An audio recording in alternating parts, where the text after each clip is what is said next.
Hi everybody, today we will talk about how to fix or how to solve the problem of PowerPoint not installed. To know how to fix or how to solve the problem of not installed on PowerPoint app, you click on settings. In the first page, you will find apps and you can click on PowerPoint.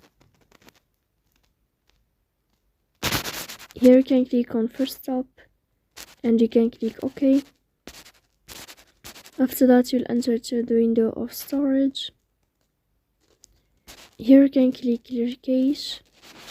Don't click clear data because that can cause the errors or can delete your account.